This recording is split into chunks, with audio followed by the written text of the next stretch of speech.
공정거래법 개편 권고안이 나왔습니다. 대기업들이 벌써부터 떨고 있다는데요. 어떤 부분이 강화됐는지 구체적인 내용 분석해 보겠습니다. 윤지혜 기자가 나와 있습니다. 윤 기자, 네. 핵심 내용부터 좀 짚어볼까요? 네, 우선 일감을 몰아주거나 내부 거래 제재를 하는 기업이 확대됐다고 볼 수 있습니다. 과거에는 상장 기업의 경우 총수 일가가 30% 미만의 지분을 가진 곳에 대해서만 규제를 했는데요. 권고안은 상장 여부와 관계없이 지분 20%만 넘어도 제재를 받도록 했습니다. 또 계열사의 자산이 10조 원이 넘는 그룹의 경우 금융보험사의 그룹 내 계열사에 대한 의결권이 5%로 제한됩니다. 네, 좀 예를 들어서 설명을 해주실까요? 네, 삼성그룹을 예로 들 수 있는데요. 현행법에 따르면 삼성생명 등 금융계열사와 총수 일가가 삼성전자에 대해서 보유 가능한 의결권 한도는 15%입니다. 그런데 앞으로는 삼성생명과 같은 금융계열사 의결권 한도가 5%로 정해진다는 겁니다. 네. 공익법인도 같은 규제를 받습니다. 직접 공정위 설명 들어보겠습니다.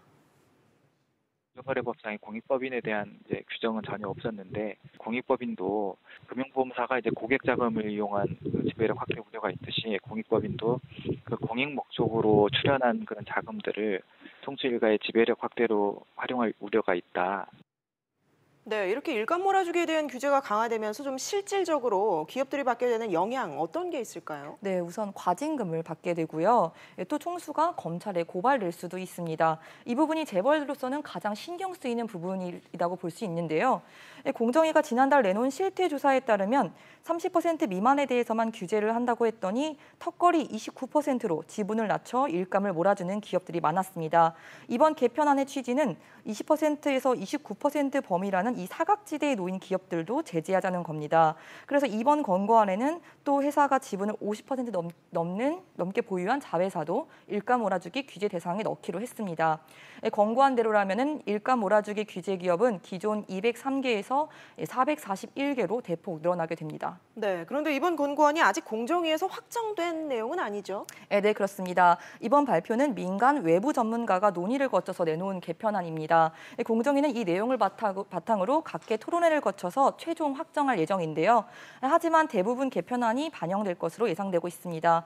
공정위는 또 8월 중 최종안을 입법 예고를 하고 나면 연내 국회에 제출할 계획도 갖고 있습니다. 네, 이 권고안을 두고 기업들이 어떻게 대응할지도 좀 궁금하네요. 네, 일단 심플하게 말씀드리면 총수 일가가 20%에서 30% 범위 지분을 갖고 있는 이런 기업들이 상당수 20% 미만으로 지분율을 낮출 계획입니다.